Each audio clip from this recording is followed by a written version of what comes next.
Welcome to A Way Forward. My name is Maaria. I'm your host, and this is a show where we break out of our digital echo chambers and we uplift humanity one conversation at a time. We dig in deep and we speak in nuances. As Memorial Day approaches, my guests today are going to help us think about a way forward, specifically when it comes to challenging the dehumanizing of individuals when it comes to war, the strategies used, and the impact on real human life. Anthony Aguilar is a retired lieutenant colonel who served in the U.S. Army as a Green Beret for 25 years. He worked as a subcontractor for an aid distribution site in Gaza when he resigned after he reported witnessing inhumane treatment of Palestinians and war crimes. Thank you for being here, Anthony, and thank you for your service. Mir Ali is also a former Green Beret. He is a lawyer who, prior to his law career, served for 7 years in the United States Army as an infantry officer and Special Forces Detachment commander, with 2 combat deployments to Afghanistan. Thank you for your service, Mir, as well. So I wanted to have you both on the show together because I feel when we make policy decisions, and we decide to go to war and fund war with our tax dollars, I think the reason and objective should be clear. I think there should be a reality of what war entails. And many believe that the ability to understand the real costs of war, the human costs of war, is something that they want to take into account when they're making that decision and supporting initiatives. I want to talk about dehumanizing strategies. And I say that specifically because throughout history, we have seen as post-war narratives are released, we see the analysis of what actually happened on the ground. And then we are able to, such as in Vietnam, we are able to see the narratives that are in the media at the time.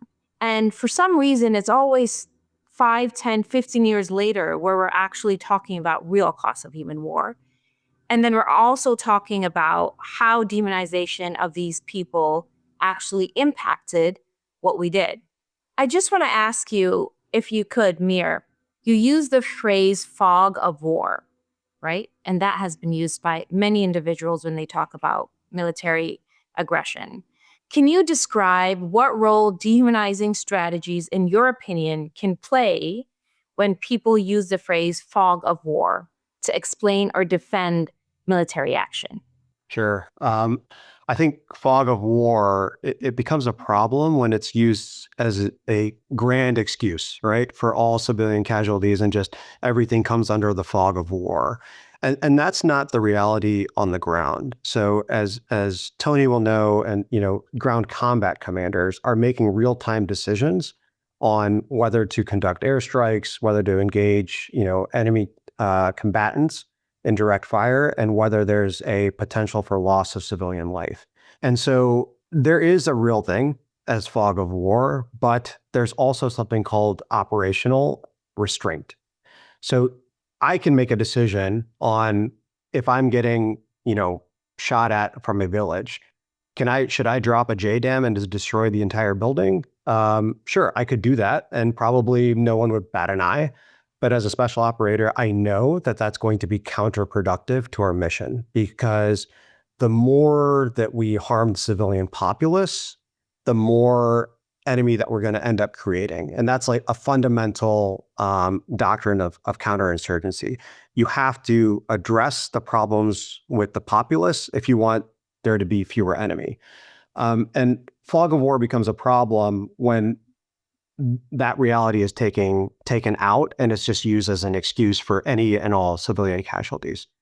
So I just want to ask you from a perspective of a soldier, because nobody goes into this process thinking that they will be able to see someone as less than human. But does this excuse of fog of war kind of perpetuate the ability for soldiers to see other people as less than human? What is the narrative you think in someone's mind that gets them there? I think with fog of war, and I'll use an example. So if you look at the targeted strike on the Iranian girls' school, fog of war was used as an excuse for that. And that was just an intelligence failure, right? So apparently that building was a former IRGC building, and the intelligence wasn't updated for that strike. But that wasn't, fog of war is when you're making decisions in real time on the ground. This was a pre-planned target, right? So fog of war cannot be used as an excuse for that, although that is the excuse that's being used. And by doing that, you're saying that fog of war justifies a pre-planned target that ended up being a little girl's school. And that's just completely unacceptable. Mm-hmm. And Anthony, to bring you in here as far as the girls' school in Iran, right? So to expound on that, when you saw that, I'm thinking from that perspective, I understand that it's completely unacceptable, but is there a mindset that can exist in which you feel people that are pulling the trigger there, for lack of a better phrase, can actually defend the fog of war excuse even now? Even though that there's targeted practices and there's ability to be super targeted to where you are aiming? The fog of war is often coupled with the theory from Clausewitz, Karl von Clausewitz, the war theorist of the Napoleonic era, the fog and friction of war, and that imagine war being a 6-lane highway where vehicles are moving at a very fast speed, and you have boundaries, you have lanes, you have right and left barriers, you have guidelines along this highway, which on a beautiful day, everything seems to be going fine. And then fog sets in. And when fog sets in, you have options and choices to continue at the speed and pace at which you are going, knowing that you are putting yourself and others in extreme risk because you cannot make decisions fast enough based on the fog that you are in. So what's taught in military ethics, what's taught in military professional education is that there will always be fog and friction in war, and that leaders must recognize that. And when there is fog, you adjust your op tempo, you adjust your decision making. You realize that the clarity of a decision may not be as clear if given a clear day, using the fog analogy. So what I have seen, particularly in recent conflicts, but most recently with Iran, with this conflict, is that we know that the Secretary of Defense has removed a lot of professional military ethics and law of war education from military curriculum, taught in basic training, taught in officer training, taught at West Point, taught at the General and Staff College. He called stupid rules of engagement. He called it that. So when you remove this training to train war practitioners, to train the military in ignoring the risks of the fog of war, you then have situations where you're going to have catastrophe. You're going to have gross negligence.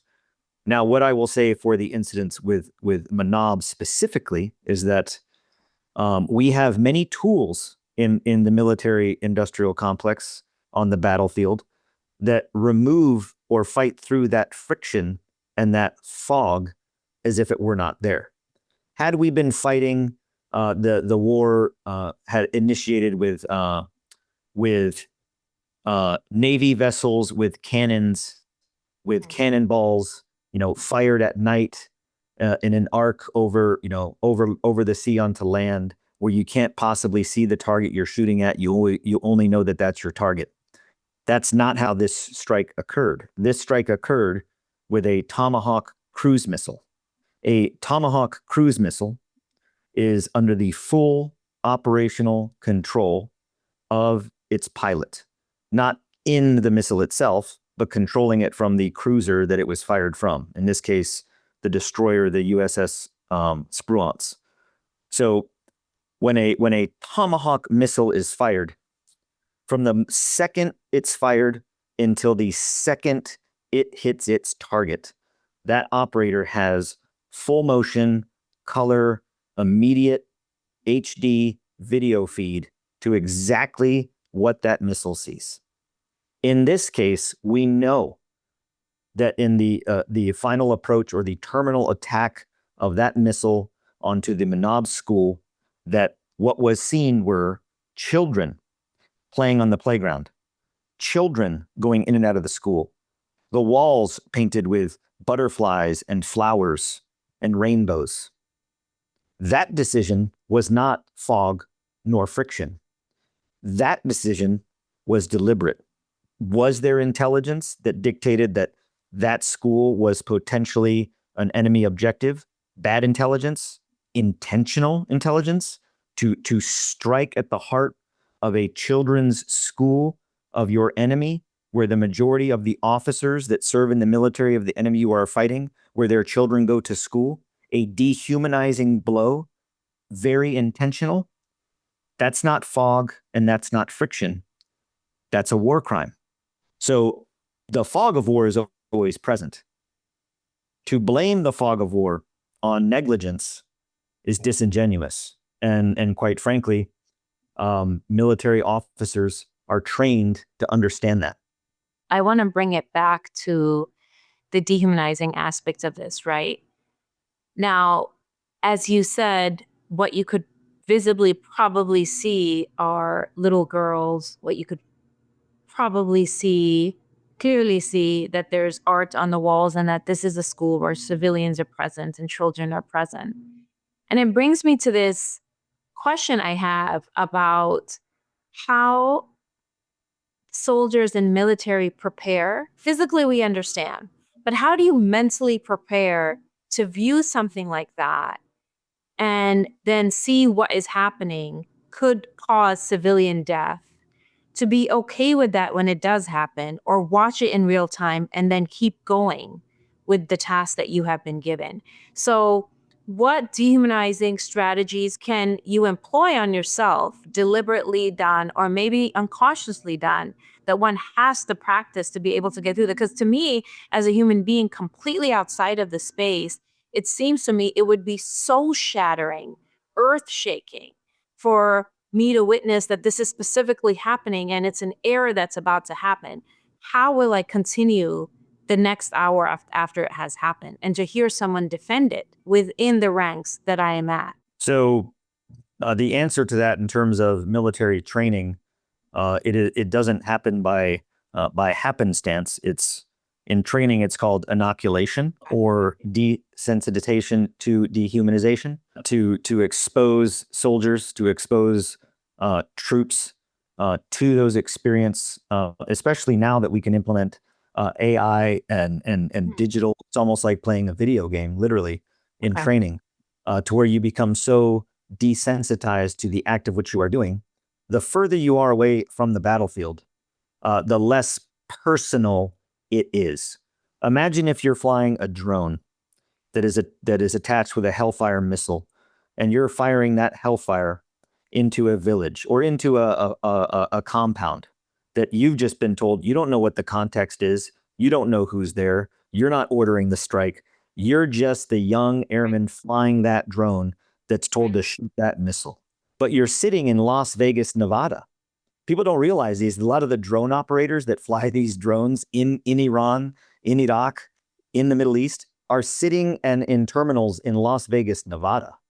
This is not a hostile situation for the person that's advancing the drone at the moment. It is very much like a video game. Is that correct? Am I understanding that correctly? Well, absolutely. So if I am a ground force commander on the ground, let's say in Afghanistan, and I call in close air support or some type of kinetic strike to support me either being attacked by the enemy or to fight through the enemy. And there's options, right? I can do the fighting myself, and that's very personal. You see the person you are killing. At times you are eyeball to eyeball if you're in a close quarters combat scenario.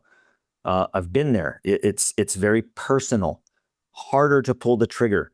Harder to humanize the human when you're looking them in the face. So Mir, to kind of expound on this, do you feel the fact that we are now using drones for this type of execution, that fog of war can never be stated, especially when it includes drones? In fact, it would be a completely false argument to use, correct? I think there's exceptions to that. So like, I'll give you an example. So if I'm a ground force commander that's in contact and, I believe that there's enemy fire coming from a certain building, and then I call in an airstrike on that building, and it ends up being that, there was one sniper in the building and then there was a bunch of kids, hiding in a room somewhere. Um, that would be legitimate. I didn't know, right? So I was getting, shot at, and I called in a drone strike, and that operator could have been from Las Vegas. It could have been, me with my Air Force attachment, with my team. So I don't think categorically you can say there's no such thing as fog of war, but I think we're getting further and further removed from situations where that can be used as a legitimate excuse. Yeah. And I think this whole concept of the use of drones in these executions deliberately allow whoever is using the drone to very easily dehumanize the next person that they're attacking, right? I mean, that is really the way it's designed, to have precision without having that human cost, that human fear, that hostility. What I have seen throughout this process, especially with the war in Iran and the previous military invasions that we've seen from different countries, and how we analyze that, we see U.S. military personnel come in, and we assume, people that are not in the military, that they are in conversation with the decision makers. They're advising, they are creating the agendas, they're the experts in the room. But then when you see the policies that are being put forth and what is being allowed, I really wonder, and Mir, you can answer this for me, are the military experts being brought into the rooms? Are they being heard? Are there opportunities for testimony? The conversation that we're having right now, is there an opportunity in Congress in this moment today to have a congressional hearing to break these issues down to such nuance? Yeah, I think, this all comes down to leadership and who is in the room when decisions are being made and what's being pushed down from the top levels. So if, the best leaders are that, understand civilian casualties, understand, the extreme costs of war, understand real strategic decisions, are being removed. And they're no longer a voice to the people that are at the highest decision-making levels, then you don't have the right voices in the room. Now, I can't, I'm not in the Pentagon right now, so I can't say who's in the room and who's not. But I know that the, entire Pentagon Civilian Harm Mitigation Group has been gutted. And, you see, folks at the highest level being removed without a valid reason. So these are the conscious voices that you absolutely that you want in the room. And right now they may or may not be in the room, or they may be removed. Then you have the second portion of this, which is the congressional hearing that is there to talk about these in nuances for the public, for the taxpayer, for the individuals that are looking at this happen. So we have those military experts in the private room that are advising, right? That, are we dehumanizing these people? Can we avoid these civilian attacks here? And then we have what we're saying to the public. And Anthony, I know for a fact that you have tried to enter into that process at a hearing and speak and make your voice heard. And if you can share that, because I think that's a video that people have seen that really went viral. So my question is, why you decided to do that, why you took that approach, how was it responded to? And both of those questions, actually, please. The purpose of the government in the United States, to include the military and the Congress, is embedded in our Constitution. The Constitution is our founding document and our guiding principle. And any military officer can tell you that when we enter service and we take our oath of office, and you raise your right hand, the oath of office for an officer in the military, which is the same oath of office that anyone in Congress takes because they are officers in the government, is that I state your name, do solemnly swear to uphold and defend the Constitution against all enemies, foreign and domestic, and that I take this oath freely without reservation, so help me God. That's it. You notice in that oath, there's no oath to a president. There's no oath to a political party. We don't even take an oath to the army. It's to the Constitution. And in my time in going to Congress after what I witnessed in Gaza, where there are clear violations of U.S. law embedded in our Constitution in U.S. Title 10, U.S. Title 52, which Title 10 dictates operations of the military. Title 52 dictates, or Title 50, excuse me, dictates operations of the Central Intelligence Agency. And there are rules and there are laws. And when these are violated openly and clearly, those should be rectified. So when I went to Congress on the 3rd of September, and I spoke with the chairman of the Senate Foreign Affairs Committee, Jim Risch, our meeting ended, and he was going to the committee chamber for a hearing, testimony for nominating ambassadors. And so I went, because it is the people's house and the people are allowed to go to committee hearings. So I went, and I took my seat and I sat and I listened to the opening comments and the official statements.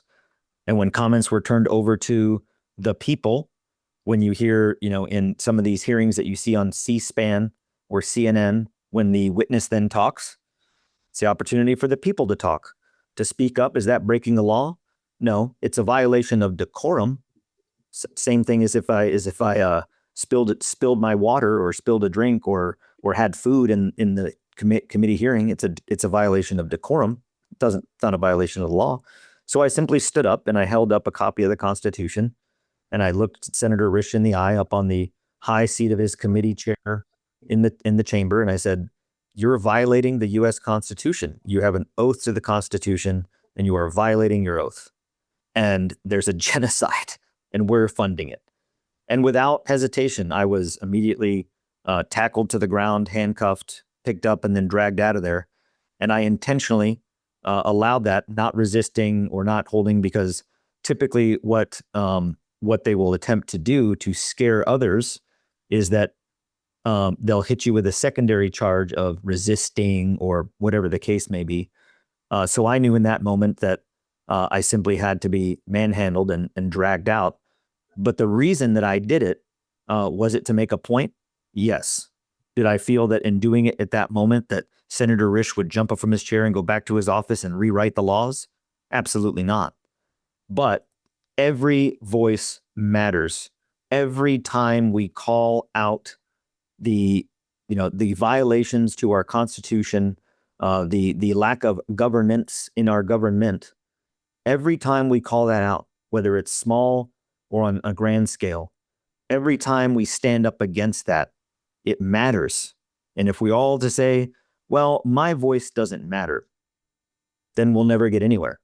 And this is where we need to break the echo chamber on this. No matter where you sit on the issue on this is a process and a procedure to be able to advocate based on your experience and your understanding to change public policy. In this specific regard, the military and how they are allowed to do what they need to do and how they get their funding based on tax dollars provided by American citizens. So this was a form of advocacy completely permissible, but it was met with an arrest. And I think what's critical here is when you're not speaking to the experts in the public sphere and you don't have the ability to testify at a congressional hearing, what are you supposed to do? And where is the motivation that you find to be able to do it? And why do you find that motivation? It seems to me, both Mir and Anthony, you find the motivation, A, because of the Constitution, number one. And number two, you recognize that there is dehumanization at play, where we're completely throwing out logic. We've made civilians see like they're less human to the point where we can actually circumvent the Constitution. So Mir, as a lawyer, Yeah. and seeing what, double oath that you've taken when you passed the bar and when you became a Green Beret, what is your perspective on how we are supposed to view how useful the Constitution is right now in this moment for Americans as we talk about military aggression?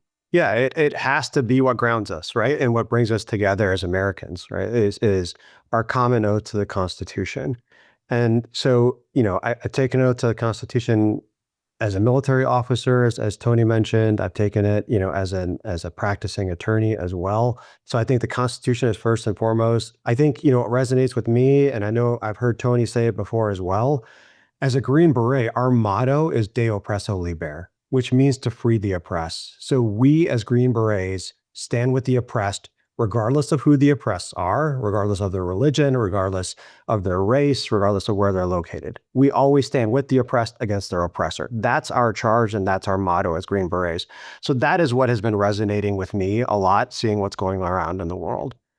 If I could just add quickly one thing, because I think it relates directly with dehumanization, is the terminology we use for enemy combatants and also the civilian population that is, most affected by the wars that are currently going on.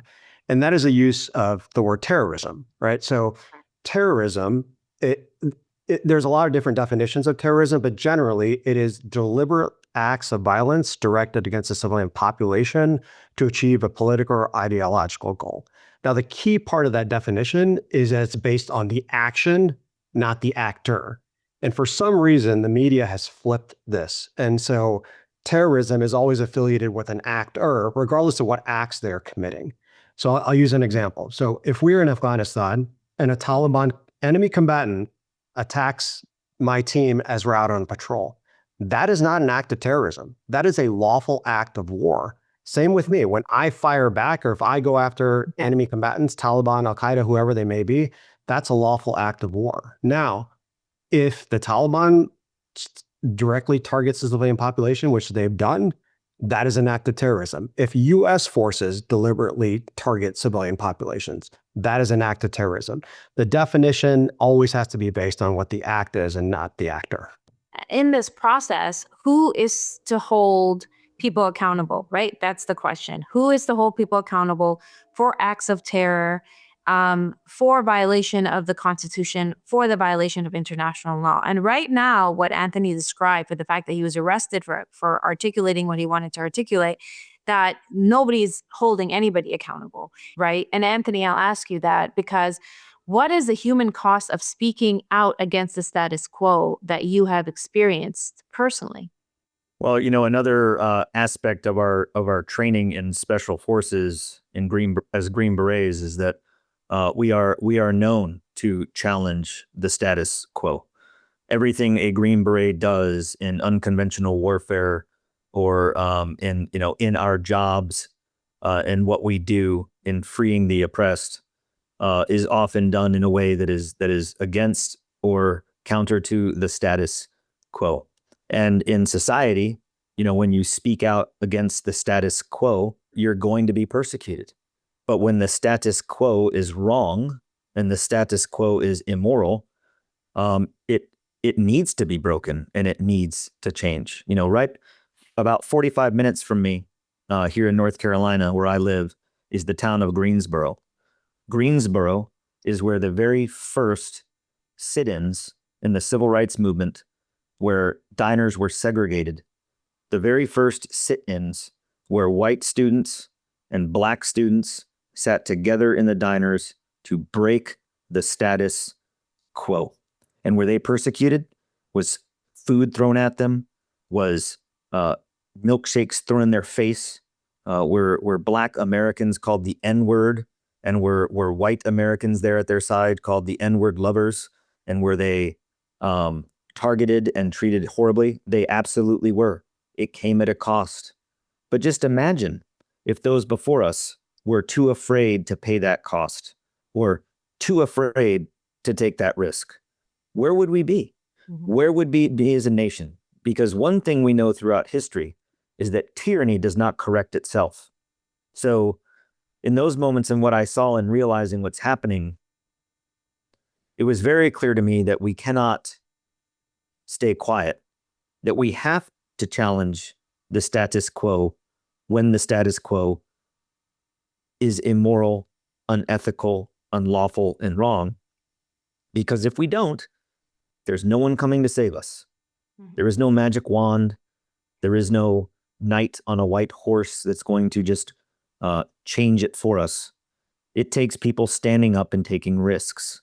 And whether that's getting dragged out of the Senate hearing, whether that's getting pepper sprayed or tased in the street, whether it's being arrested or doxxed or smeared online, we have a choice. And the choice is do nothing or do something knowing that there are inherent risks. We have to challenge the status quo. Thank you, Anthony. And I think that's a beautiful note to end on, that as humanity, we have to understand, are risks worth taking to save humanity as a whole? And to understand that all of us have a role to play in ending dehumanization. I have one last thing I wanted to ask both of you, because as we said, we're approaching Memorial Day weekend, and how can we find a way forward to give veterans what they need, number one, and number two, how can we make sure that the strategies of dehumanization are not used against civilians that put veterans in a position to deal with unimaginable trauma for when they come back?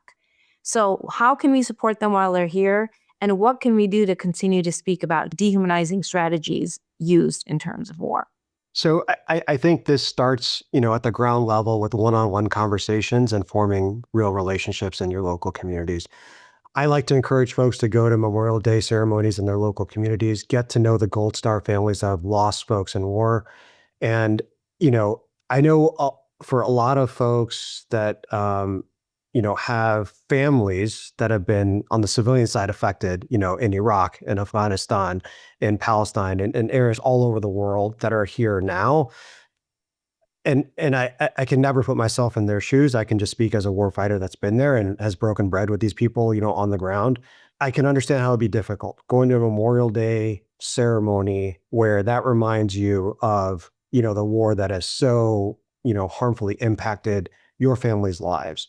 It is equally as hard for service members who have lost people to go to those ceremonies because it reminds them of the lost people that they've lost as well.